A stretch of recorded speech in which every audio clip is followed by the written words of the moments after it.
يا أيها الذين آمنوا ادخلوا في السلم كافة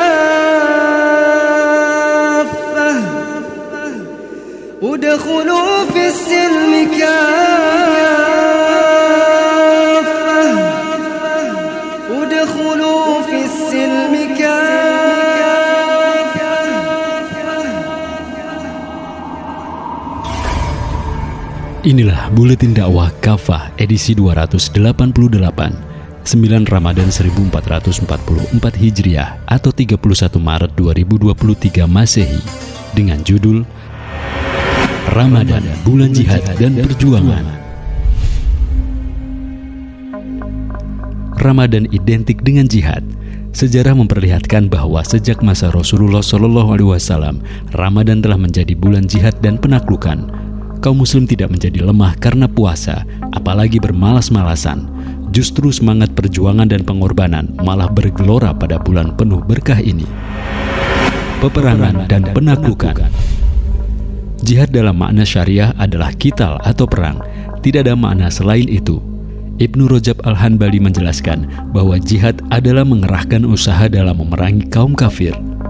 Syekh Taqiyuddin An-Nabhani juga menjelaskan bahwa jihad adalah mengerahkan kemampuan dalam peperangan di jalan Allah secara langsung atau memberikan bantuan dengan harta atau pemikiran atau memperbanyak logistik atau lain sebagainya. Dengan demikian, perang untuk meninggikan kalimat Allah itulah jihad. Jihad adalah bagian dari syariah Islam yang bahkan mendatangkan pahala besar dari Allah SWT. Tidak sepatutnya seorang muslim menghinakan atau menuduh jihad sebagai ajaran terorisme. Jihad dalam Islam dibarengi dengan pelaksanaan adab-adab luhur, semisal larangan membunuh warga sipil seperti wanita, anak-anak, dan rahib, larangan merusak rumah ibadah, juga larangan membunuh hewan ternak dan merusak tanaman. Dalam kitab-kitab fikih, bahasan jihad selalu seputar perang, harta rampasan perang, tawanan perang, perjanjian damai, dan sebagainya. Perintah berjihad terdapat dalam Al-Quran dan As-Sunnah. Di antaranya firman Allah SWT, "Perangilah orang-orang yang tidak mengimani Allah dan hari akhir, yang tidak mengharamkan apa yang telah Allah dan Rasul-Nya haramkan, dan tidak beragama dengan agama yang benar, yaitu kaum yang telah diberi kitab hingga mereka membayar jizyah dengan patuh." Terjemah Quran Surat At-Taubah ayat 29. Adapun dalam As-Sunnah, Rasulullah SAW antara lain bersabda, "Aku diperintahkan untuk memerangi manusia hingga mereka mengatakan La ilaha illallah Muhammadur Rasulullah." Hadis riwayat Al-Bukhari dan Muslim. Baginda Nabi SAW juga menyebut jihad adalah bagian dari ajaran Islam, bahkan merupakan puncaknya. Pokok dari perkara agama adalah Islam, tiangnya adalah sholat, dan puncaknya adalah jihad. Hadis riwayat At-Tirmizi. Terdapat banyak pujian dari Allah dan Rasul-Nya bagi kaum muslim yang menunaikan jihad fisabilillah. Di antaranya Allah SWT berfirman, "Sungguh Allah telah membeli dari kaum mukmin baik diri maupun harta mereka dengan bayaran surga untuk mereka. Mereka berperang di jalan Allah hingga mereka membunuh atau terbunuh." Terjemah Quran Surat At-Taubah ayat 111. Nabi SAW menyebut orang yang berjihad fisabilillah tidak akan masuk neraka, tidak akan berkumpul menjadi satu debu di jalan Allah dengan asap neraka. Hadis riwayat At-Tirmizi. Nabi SAW juga bersabda, "Sungguh pintu-pintu surga berada di bawah naungan pedang." Hadis riwayat At-Tirmizi. Sepanjang sejarah, Ramadan berisi aktivitas jihad dan penaklukan oleh kaum muslim. Pada masa Nabi SAW terjadi dua peristiwa besar, yakni Perang Badar Al-Kubra dan penaklukan Mekah. Keduanya berlangsung pada bulan Ramadan. Perang Badar terjadi pada Ramadan pertama saat ibadah saum diwajibkan. Dalam perang tersebut, kaum muslim hanya berjumlah 313 prajurit dengan 2 ekor kuda perang dan 30-40 ekor unta. Sebaliknya, pasukan musyrik Quraisy memiliki 200 ekor kuda perang dan sekitar 1000 orang prajurit. Namun dalam perang tersebut, Allah SWT menurunkan pertolongannya sehingga kaum muslim mendapatkan kemenangan. Sementara itu, penaklukan Mekah terjadi pada tanggal 10 Ramadan 8 Hijriah. Rasulullah SAW beserta 10.000 pasukan bergerak dari Madinah menuju Mekah. Beliau dan pasukan kaum muslim dapat menguasai Mekah secara keseluruhan tanpa pertumpahan darah sedikit pun, sekaligus menghancurkan berhala yang ditempatkan di dalam dan sekitar Ka'bah. Perang besar lain yang terjadi pada bulan Ramadan adalah Perang Hittin. Saat itu umat Islam dipimpin oleh Salahuddin Al-Ayyubi melawan kerajaan salib berhasil merebut kembali Yerusalem. Perang ini terjadi pada musim panas pada bulan Ramadan 4 Juli 1187 Masehi. Wilayah Tiberias di dekat kota Hitin, Israel sekarang adalah medan laga antara pasukan Muslim dan para pembela salib ini. Dalam perang Hitin ini, pasukan Salahuddin Al-Ayyubi berhasil menghancurkan pasukan salib dan merebut kembali Yerusalem.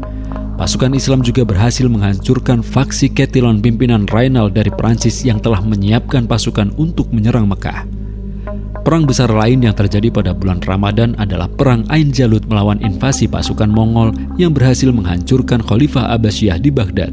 Pada 15 Ramadan 658 Hijriah, pasukan kaum muslim bangkit dan melakukan perlawanan. Pasukan kaum muslim bersama para ulama di bawah pimpinan Sultan Qutus dari dinasti Mamluk Mesir berangkat ke Palestina setelah Mongol menguasai wilayah tersebut. Kedua pihak bertemu di Ain Jalut. Kemenangan diraih kaum muslim yang sekaligus mengakhiri kekuasaan Mongol. Inilah sebagian dari perang dan penaklukan yang terjadi pada bulan Ramadan. Selain menjalankan ibadah saum, kaum muslim juga berjuang mengorbankan jiwa dan raga mereka. Umat perlu pembebasan. Perintah jihad tidak terhapus sekalipun saat ini kaum muslim tidak lagi memiliki kekhilafahan untuk memimpin mereka. Kewajiban berjihad berlanjut terus hingga hari kiamat sebagaimana sabda Nabi SAW. Jihad itu berlangsung sejak Allah mengutus Rasulnya hingga generasi kaum muslim terakhir memerangi Dajjal. Hadis riwayat Abu Daud. Apalagi pada Ramadan kali ini, kita melihat nasib tragis menimpa saudara seiman di sejumlah negeri. Kaum muslim Palestina telah lama kehilangan sebagian besar tanah airnya akibat agresi militer Israel yang didukung Barat. Akibatnya, puluhan ribu muslim Palestina terbunuh, sebagian lagi dipenjara tanpa pengadilan. Sebagian lainnya masih terus mengalami kekerasan dari militer Israel hingga saat ini.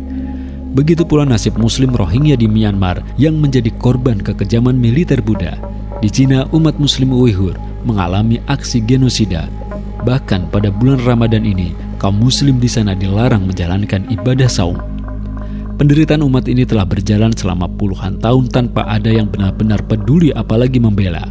Selain retorika kosong para pemimpin dunia Islam, mereka hanya mendapat bantuan logistik ala kadernya yang jauh dari pemenuhan kebutuhan umat. Sampai hari ini, umat muslim menjadi pengungsi terbesar di dunia. Ironinya, sebagian justru menjadi pengungsi di negeri sendiri.